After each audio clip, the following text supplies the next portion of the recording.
अंग्रेजों के खिलाफ जंग आजादी हमने शुरू की। मुल्क से बाहर हिंदुस्तान की पहली हुकूमत हमने कायम की।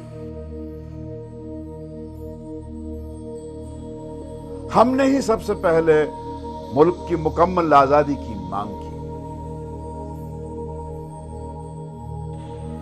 अंग्रेजों भारत छोड़ो का नारा सबसे पहले हमने ही बुलंद किया। हमने ही गांधी जी को महात्मा के खिताब से नवाजा।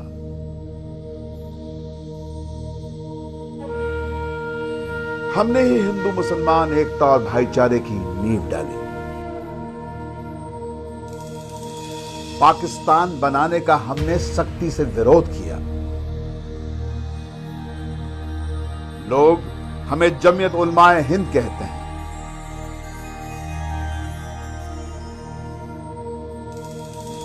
हम जीती जागती एक मिसाल हैं भारत की अनेकता में एकता की।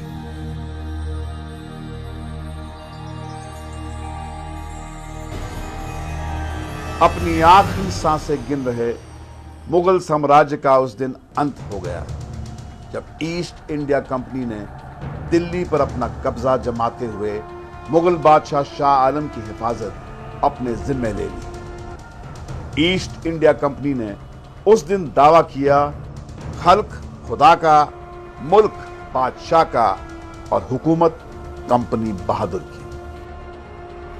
इसके जवाब में दिल्ली के शाह अब्दुल अजीज ने मुस्लिम उलेमा की तरफ से एक फतवा जारी करके कहा, मुल्क गुलाम हो गया है, मुल्क को आजादी दिलाना अब हमारी जिम्मेदारी है।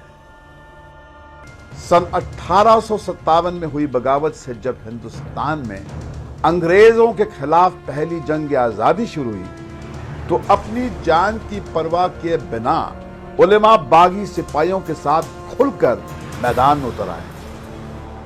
ईस्ट इंडिया कंपनी ने ये ऐलान किया कि जहां भी मौलवी मिले पकड़ो और मार डालो। चुनांचे मौलवी कौन है उसकी अलामत और पहचान ये बताई गई कि जिसके मुंह पर दाढ़ी हो या लांबा कुर्ता हो। 50,000 से ज़्यादा दाढ़ी कुर्ते वाले उसके बाद पूरे मुल्क में कत्ल किए गए।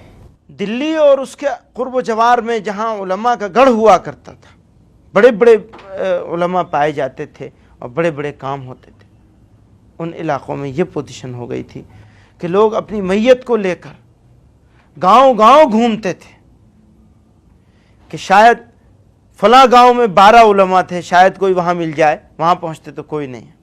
दूसरे गांव में गए, तीसरे में गए, और जब लाश में से बदबू उठने लगती थी तो बिना जनाजे के दफन कर देते थे। ये हालत हो गई। ऐसे वक्त में जो चंद उलमा बच गए थे उन्होंने फैसला किया कि इस लड़ाई को अगर आगे बढ़ाना है तो हमें इस्लामिक एजुकेशन के इंस्टीट्यूशन कायम करने चाहिए। और उसके 10 साल के बाद 1867 में 67 में देवबंद में एक छोटा सा मदरसा शुरू किया गया। एक तालिब इल्म, एक उस्ताद, और उस मदरसे के वो पहले तालिब इल्म थे जिनको दुनिया शेखुल हिंद मौलाना महमूद हसन देवबंदी के नाम से जानती है, जिन्होंने वो रेशमी रुमाल की तहरीक चलाई और राजा महेंद्र प्रताप को उसका सदर बनाया अफ़गानिस्तान की गवर्नमेंट इन एग्जाइल का, और गांधी जी को महात्मा का खिताब दिलवाया और आज़ादी की लड़ाई में गांधी जी को लीडर बनवाया।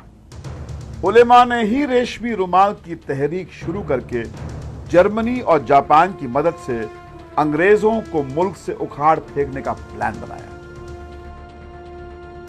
बदकिस्मती से अंग्रेजों को उनके इरादों का पता चल गया और उलेमा एक बार फिर अंग्रेजों की आंख की किरकिरी बन गए।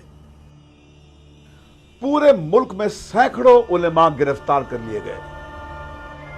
शेखुल हिंद मौलाना महमूद हसन और उनके चहेते शागिर्द मौलाना हुसैन अहमद मदनी को तो गिरफ्तार करके हिंदुस्तान से बाहर माल्टा भेज दिया गया, जहां कई साल उन्हें जेल की काल कोठरी में बिताने पड़े।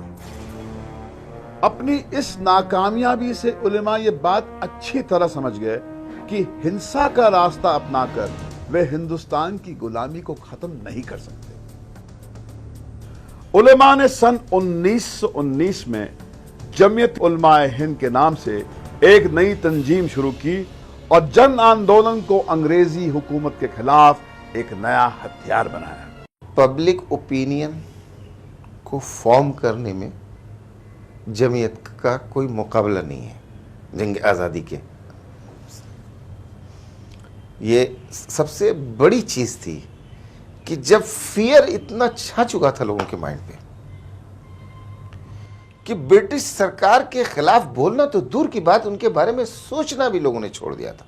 ऐसा जहन बन चुका हो, आप अपने रूलर से इतने मरूब हो चुके हो कि आपकी आज़ादी की ख्वाहिश मर चुकी हो, ऐसे वक्त में कुछ लोग उठे और आपके दिल में आज़ादी की ख्वाहिश को जगा दे, इससे बड़ा कोई रोल नहीं हो सकता।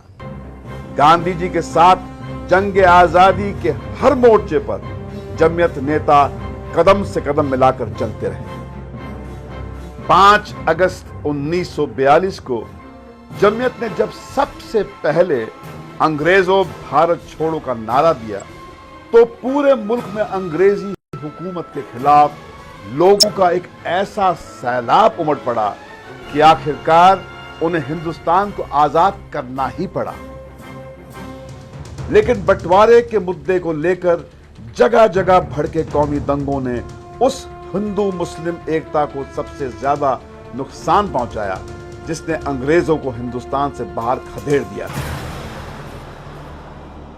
जमीयत नेता मौलाना हुसैन अहमद मदनी ने पूरे मुल्क का दौरा किया और मुसलमानों से अपील की कि वो मुस्लिम लीग के बहकावे में ना आए। वो तो यही कहते थे कि तुम लोग धोखे में मुब्तला और मुल्क को तबाह कर रहे हो और बहुत बड़ा कत्लेआम होगा। जमीयत तो बहुत मुखालिफ थी पाकिस्तान बनने के। बहुत ज़्यादा शद्दत के साथ मौलाना हफीजुर रहमान जो मुजाहिद मिल्लत गुजरे हैं, गांधी जी के बहुत करीब थे, बहुत कोशिश करते रहे वो भी गांधी जी से कि पाकिस्तान को तस्लीम नहीं करना चाहिए और जलसों में, बड़े बड़े जलसों में शदीद मुखालफत करते रहे, पाकिस्तान नहीं बनना चाहिए। उन पर उन्होंने मुस्लिम वालों ने हमले भी कराए और उन्हें जो है कि परेशान करने की बहुत कोशिश की गई, मगर सब बर्दाश्त करते रहे और मुस्लिम लीग की मुखालफत करते रहे बराबर। मुल्क के बंटवारे के समय से लेकर अब तक हिंदुस्तान में कौमी फसादों की कोई 30,000 वारदातें हुई हैं। सरकारी आंकड़े भी इस बात के गवाह हैं कि इन सभी दंगों में मारे गए लोगों में 85% संख्या मुसलमानों की ही है। आज भी तालीम और तरक्की के बजाय मुसलमानों के सामने सबसे बड़ा मसला अपनी हिफाजत का है। मुट्ठी भर मुसलमानों के हिंसा की किसी वारदात में शामिल होने के शक की सजा पूरी कौम को दी जाती है, उनका कत्लेआम होता है, मां बहनों की इज्जत लूट ली जाती है। दंगाइयों से जान बचाने की बजाय पुलिस और सरकारें खुद मुसलमानों की जान की दुश्मन बन जाती हैं।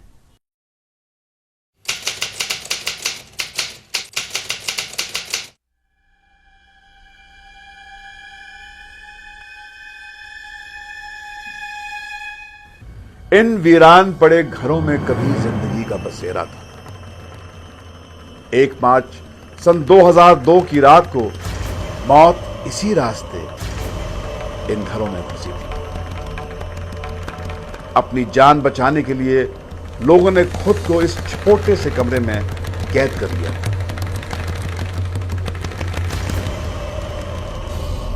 दंगाई जब इस कमरे के दरवाजे को न तोड़ सके तो उन्होंने कमरे में पानी भरकर उसमें बिजली का एक नंगा तार डाल दिया।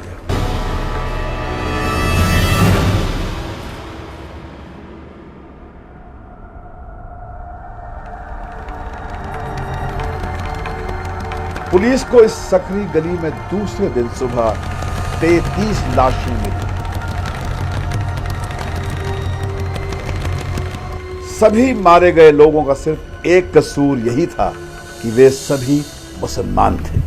उस दिन का मंजर जब सामने आता है तो डर जैसा लगता है कि अभी ऐसा हुआ है, अभी होगा, ऐसा लगता है। उस दिन जब वो बात दिमाग में आ जाती है। हमीमा बीबी सिर्फ 21 साल की उम्र में विधवा हो गई थी।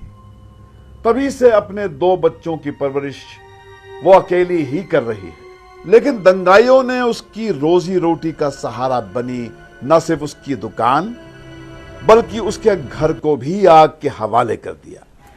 अपना अपना वतन हम छोड़ के आए, अपना सब चीजें, आज घर बार हम छोड़ के आए। एक चीज अपने हाथ से घूम जाती है, कितना बेचैनी होती है। और हमने तो हमारा खाविन नहीं था, मजदूरी करके हमने मेहनत करके हमने खुद ने कमा के बचाया था, वो भी हमारा लूट गया। फिर हमको तो लगे तो सही नहीं, क्यों ना लगे। हमारे इतनी भी चीज दर्द आगी में लगा, कुछ भी मतलब नहीं बचा था, पहनने का कपड़ा हमारा सिर्फ बचा था। फिर हमको लगे तो सही नहीं।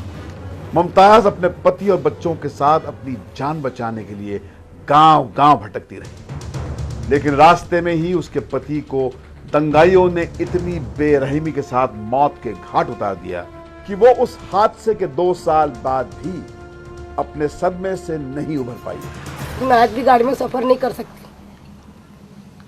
आज भी मैं गाड़ी में बैठती तो उसमें कोई ध्यान रहता कि कोई अपनी बात करे, मुसलमानों को माने, बस मेरी ये दहशत रहती, दहशत नहीं निकलती है।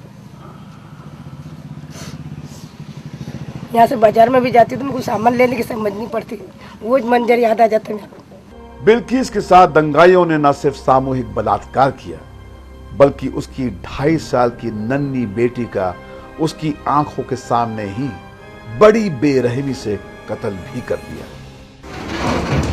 27 फरवरी 2002 की सुबह गोधरा स्टेशन पर अयोध्या से लौट रहे राम भक्तों और स्टेशन पर चाय बेचने वालों के बीच शुरू हुआ झगड़ा जब खत्म हुआ, तब तक साबरमती एक्सप्रेस का यह डिब्बा जलकर खाक हो चुका था। इस डिब्बे में सवार 59 यात्रियों की जलकर मौत हो गई। यह दिल दहला देने वाली एक ऐसी घटना थी जिसके लिए जिम्मेदार लोगों को कतई नहीं बख्शा जा सकता। तो जब हिंदुओं के जलाने की बात आई तो बगैर किसी तहकीक के किसने जलाया है? मुसलमानों ने पूरे मुल्क में बड़े बड़े जितने अहम थे सब ने उसकी बुराई की, बहुत बुरा हुआ। हरगिज़ ऐसा नहीं होना चाहिए था। और तहकीक की जाए किसने किया, और जिसने किया उसको सजा दो।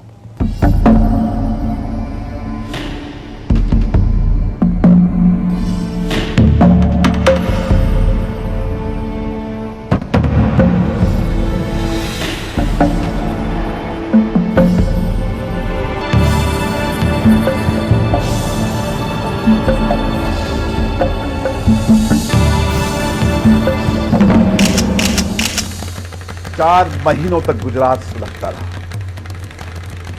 गुजरात की सरकार और पुलिस मुसलमानों को बचाने की बजाय दंगाइयों का ही साथ देती रही।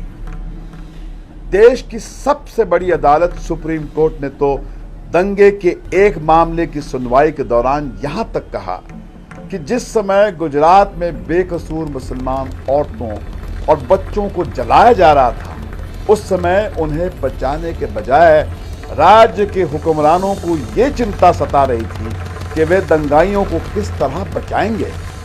पुलिस और गुजरात की सरकार अगर सावधान होते तो गोधरा में हुआ हादसा कभी नहीं होता। लेकिन जिस तरह गुजरात के शहरों और गांवों में मुसलमानों को चुन चुन कर कत्ल किया गया, उससे साफ जाहिर होता है कि गोधरा में हुआ यह हादसा मुख्यमंत्री नरेंद्र मोदी और संघ परिवार के एक ऐसे षड्यंत्र का नतीजा था जिसकी वो एक लंबे अरसे से तैयारी कर रहे थे। जिस हादसे के लिए महज मुट्ठी भर लोग जिम्मेदार थे, उनके खिलाफ कानूनी कार्रवाई करने के बजाय पूरी मुसलमान कौम को जिम्मेदार ठहरा दिया गया।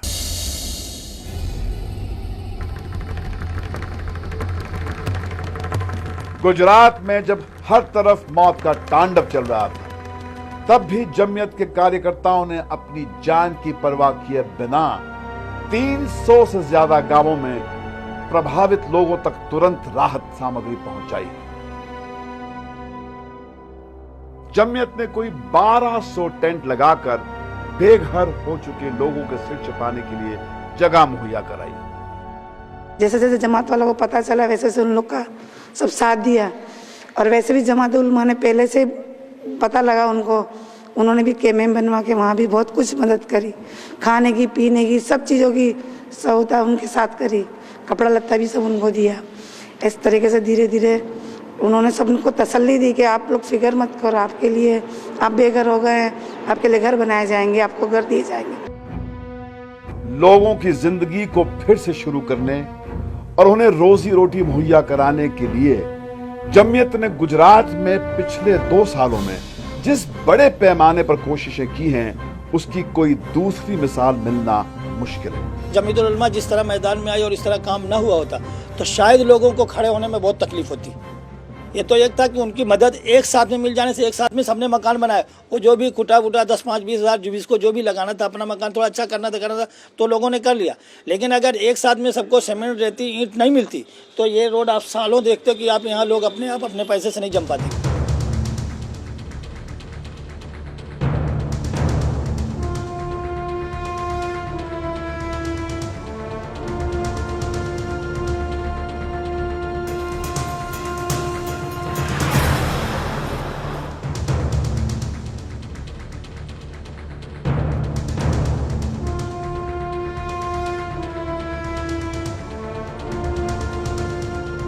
दंगों की वजह से बेघर हो चुके कोई 3,500 परिवारों को जमीयत ने नए घर बनाकर दिए। रशीदा बेगम के घर और दुकान को दंगाइयों ने आग के हवाले कर दिया था। आज मदनी नगर में वो अपने नए मकान में दाखिल हो रही। रशीदा जमीयत की शुक्रगुजार तो है कि उसे रहने के लिए एक नया ठिकाना मिल गया है, पर आज भी वो ये नहीं समझ पाती है कि उसके अपने किस जुर्म की सजा उसे और उसके बच्चों को भोगनी पड़ रही है। हमारा अभी सब जल गया, 1-1.5 लाख रुपए का नुकसान हुआ। दुकान पे रहते थे, वहाँ ही घर था रहने का, सब तो धमाल हुई, एकदम से भागे वहाँ, पर निकल नहीं पाए। मदनी नगर में बने इस प्रशिक्षण केंद्र में सिलाई की मशीन पर काम सीख रही हर औरत की अपनी एक दर्द भरी दास्तान, लेकिन रोजी रोटी की फिक्र और बच्चों की जिम्मेदारियों से वे अपने ऊपर हुए जुल्मों को भूलने लगी है।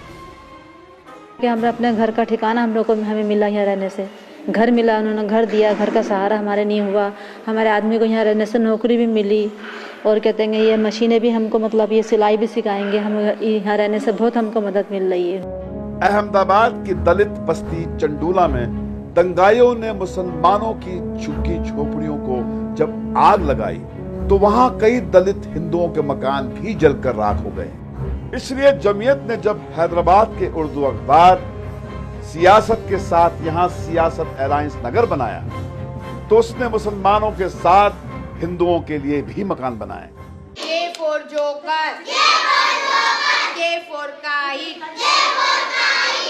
यहां बने इस नए स्कूल में हिंदू और मुसलमानों के बच्चे बिना किसी भेदभाव के पढ़ते हैं। गुजरात में इतने भयानक दंगों के बीच ठाकुर राम सिंह जैसे लोगों ने इंसानियत को जिंदा रखा। पलौल गांव में कभी सरपंच रहे राम सिंह ने 485 मुसलमानों को 21 दिनों तक अपने घर और खेतों में पनाह दी। खुद खाली पेट रहे, पर मुसीबत के मारे अपने मेहमानों को उन्होंने कभी भूखे नहीं रहने दिया। 19 मार्च को हमें इत्तला मिली कि ठाकुर राम सिंह के यहाँ बलौल गांव में लोग 35 आदमी हैं जो पनाह लिए हुए हैं। तो तलाश करते करते गालिबन 3-4 बज रहे थे। यहाँ जब हम पहुँचे तो हमारी हैरत की इंतहा नहीं थी। हमने सुना था कि 35 आदमी, मगर यहाँ 485 आदमी थे। इस वक्त तो ऐसा हाल था कि जो मुसलमानों को मारे उसको इनाम मिल रहा था। वो अपनी कम्युनिटी में बहैसियत, उसको इस बात का प्राइड था, फख्र था कि मैंने इतनों को मारा। ऐसे में एक शख्स अपनी पूरी कम्युनिटी के खिलाफ सिर्फ अपने क्षत्रिय धर्म को सामने रख करके खड़ा होता है। एक तरफ वो इतने लोगों को बचाता है, दूसरी तरफ इतने लोगों से लड़ता भी है। दुश्मन भी हो उसको बचाना है तो अपना काम है, लेकिन देश का दुश्मन ना होना चाहिए।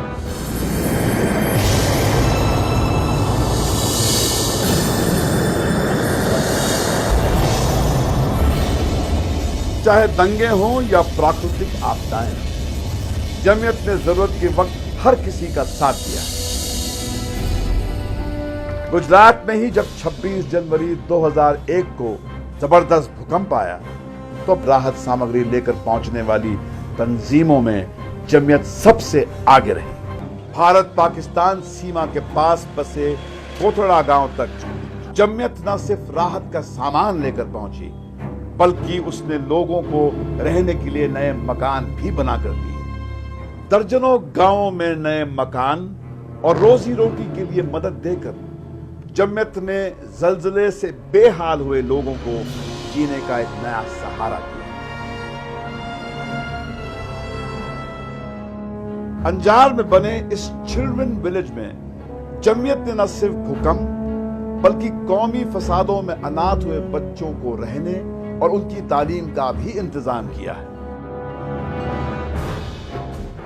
जमीयत के इस स्कूल में सिर्फ मुसलमान बच्चे ही तालीम नहीं पाते, बल्कि हिंदुओं के बच्चे भी एक बड़ी संख्या में यहां पढ़ने आते हैं। जमीयत की कोशिशों से बच्चों को इस चिल्ड्रन विलेज में अपना बचपन भले ही वापस मिल गया हो, पर उनके मासूम सवालों के जवाब दे पाना कोई आसान काम नहीं है। नसरीन को वो दिन आज भी याद है जब उसकी आंखों के सामने उसकी मां मकान के मलबे में दफन हो गई। अख्तर ने तो अपनी आंखों के सामने अपने माँ बाप को कत्ल होते देखा था। मुझे जब मेरी अम्मी और अब्बू की याद आती है तो मैं सोचता हूँ कि मैं कितना बदनसीब हूँ कि मुझे माँ बाप का प्यार न मिला। ये जमीयत की तालीम का ही नतीजा है कि इन बच्चों के दिलों में किसी के प्रति कोई नफरत नहीं। मैं बड़ा होकर डॉक्टर बनना चाहता हूँ और देश के लोगों की सेवा करना चाहता हूँ। मैं उन लोगों जैसा नहीं बनना चाहता जिन लोगों ने मेरी अम्मी और अब्बू को जलाए। मेरे को पढ़ने का मन करता है कि मैं पढ़ लिख के बड़ी होके कुछ बनूं, ऐसा लगता है। जमीयत ने सिर्फ मुल्क को अंग्रेजों से आजाद करने के लिए ही तालीम का सहारा नहीं लिया, बल्कि आजादी के बाद से तालीम पर ही उसका सबसे ज्यादा जोर रहा है। हमारा जो ख़ास मैदान था वो एजुकेशन का था। हमने मुसलमानों के बीच में इस्लामिक एजुकेशन के इंस्टीट्यूशंस बनाए।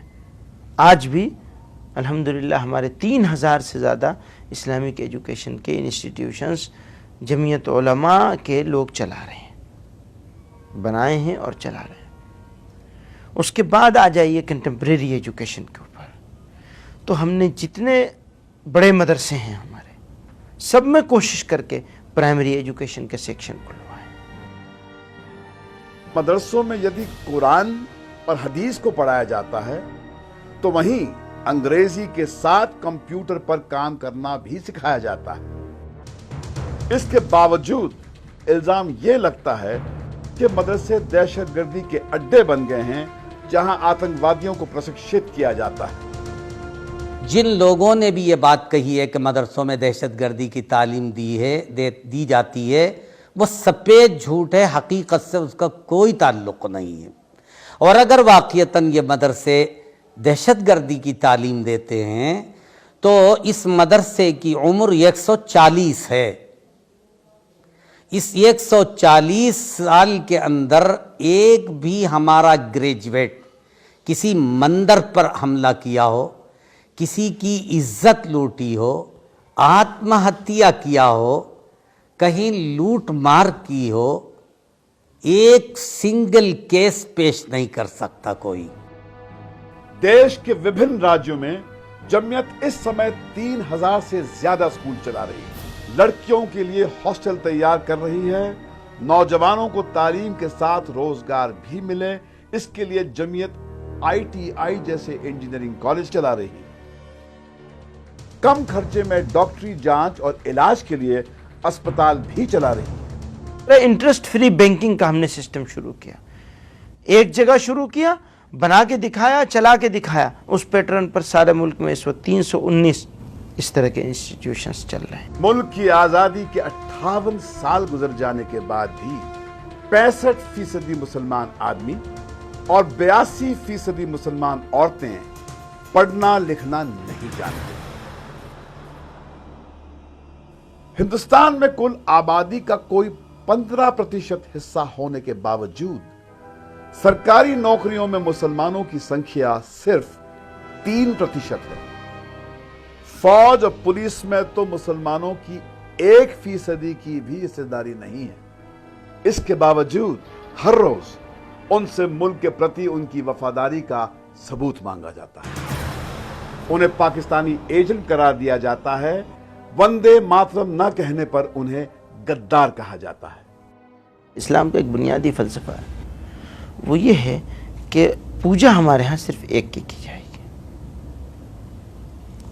जहाँ तक हमारी ज़मीन का सवाल है, हमारी धरती का सवाल है, तो इसके लिए जान दे देना हमारे लिए सौभाग्य की बात है। लेकिन उसको खुदा का दर्जा नहीं दिया जा सकता, उसकी पूजा नहीं की जा सकती। पूजा तो एक, केवल एक। हमें वंदे मातरम से या इस धरती के मुकद्दस होने से या इस धरती के लिए जान दिए जाने से या इस धरती के दूसरी चीज़ों से हमें कोई इख्तलाफ नहीं है। और साबित किया है जब जब मौका आया है मुसलमानों ने। इख्तलाफ इससे है कि इसको खुदा का और भगवान का दर्जा नहीं दिया जाना। अब इसको दूसरे रंग में पेश कर दिया जाता है कि साहब ये तो मानते ही नहीं, भूमि की पूजा ही नहीं कर सकते। मसला चाहे फिलिस्तीनियों के साथ नाइंसाफी का हो या बोस्निया में मुसलमानों के कत्लेआम का, इराक के खिलाफ अमेरिका की गुंडागर्दी हो या फिर दहशतगर्दी को मिटाने के नाम पर पूरी दुनिया में इस्लाम को बदनाम करने की साजिश हो, जमीयत ने हर मसले पर अपनी आवाज बुलंद की है, जलसे की हैं और हर मजहब के लोगों को अपने साथ जोड़ा है। मुल्क को आजादी दिलाने के लिए हिंदुओं और मुसलमानों ने जो तकलीफें सही, जो कुर्बानियां दी और मुल्क की तरक्की के लिए जंग आजादी के नेताओं ने जो सपने देखे थे, हम उन्हें पूरा करने में नाकाम साबित हुए।